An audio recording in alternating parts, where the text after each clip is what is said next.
Hey everyone, Maria here. Apologies for being a little bit late today.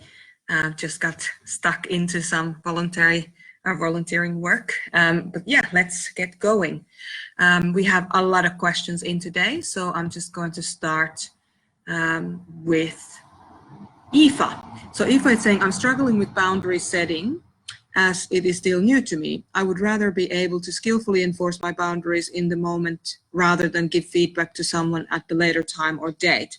This is difficult due to the post-processing nature of the introverted intuition or inward-facing intuition, and the fact that the inward-facing thinking makes me doubt whether my perception is actually accurate or whether I'm projecting or choosing to be offended, and she's an INFJ.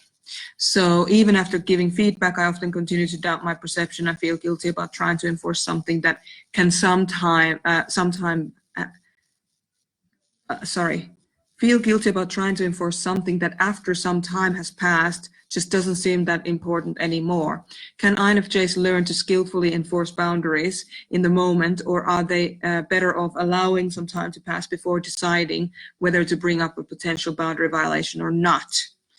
And that is a great question. And Aoife, I just want to say thank you for asking that question, because this is something that a lot of INFJs in particular are very, very challenged with.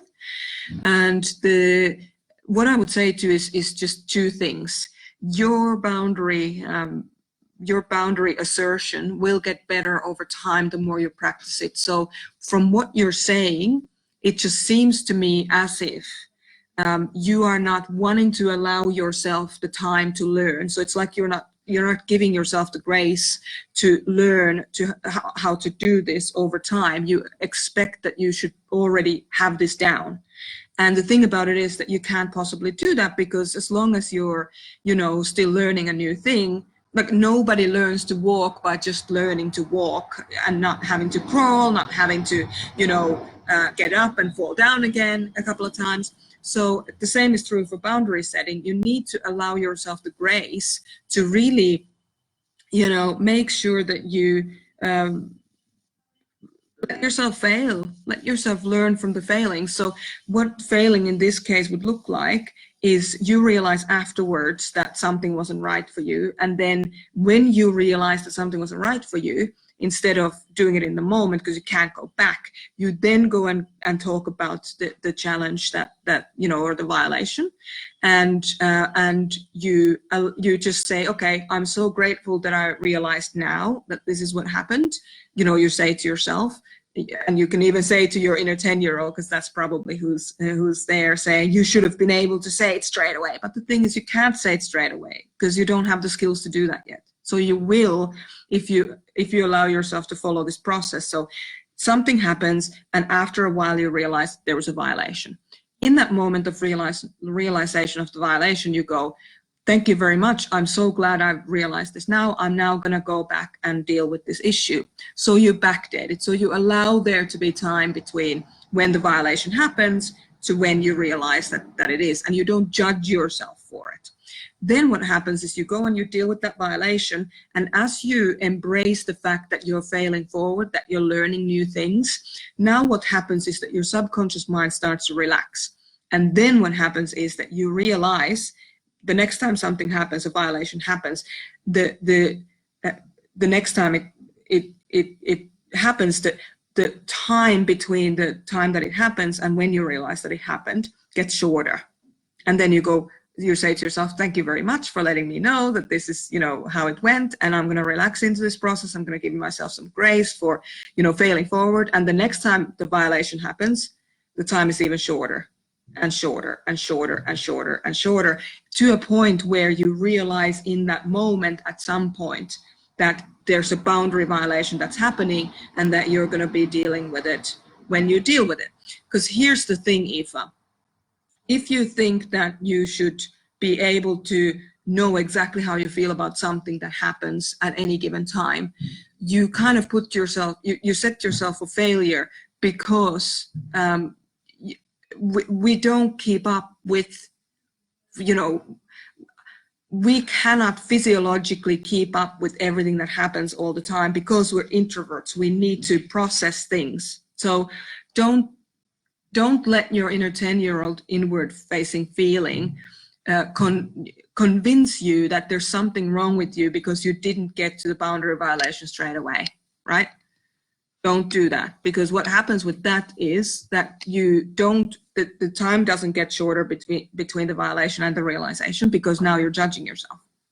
So that's what we need to get into. We need to get into going, hey, you know what? I'm so glad this has come to my attention. Now I can work on this, and I can work on, learning more about myself, learning better communicational skills, and so on. So this is actually a positive, and I just feel like you're putting yourself down, or it feels like it's a negative thing. And if you were saying, that raises another question, how do you know when to enforce a boundary or let someone know that they violated your boundary, and how do you know when just to let it go? I really want to enforce my boundaries, but often get this gut feeling that I just should have let it go. Okay, that's a great question, because you don't necessarily know until you know. And here's the thing too, Aoife, and everybody else, you will make mistakes on this. You're going to talk about something that you think is a really important thing, and only later on in life realize that it really wasn't that big a deal. And I have to say personally, like, I used to get upset about everything. I used to take everything personally, but it was only until I had some actual real problems in life, things like having to decide to put my best mate, my horse, down, and having to live with that grief, losing family members to who died, having the bushfires, and really being able to gauge, is this actually that as big a deal as it feels to me like it is right now? So is it my inner child or one of my inner children that's reacting to this issue and is trying to blow things out of proportion? Because here's the thing, Aoife, and everybody else who's listening in, you are in charge of soothing your inner children's fears and trauma. You're in charge of that, not other people. So if you make other people responsible for how your inner children are feeling, you will never have good relationships. You're responsible for that. So how I gauge whether it's something to really talk to somebody else about or not is I don't actually talk to them until I know whether it is something that I want to talk to or needs to be talked about. But how I gauge that is I ask the grown-up parts of me, is this an issue that, if it continues to happen time and time again in this same context or in other contexts, that's going to hold me back from living a purposeful life? Because if that's the case, and your purposeful life can look whatever way it looks, it doesn't have to be about your job, it can be about your family, it can be about your creative work, whatever.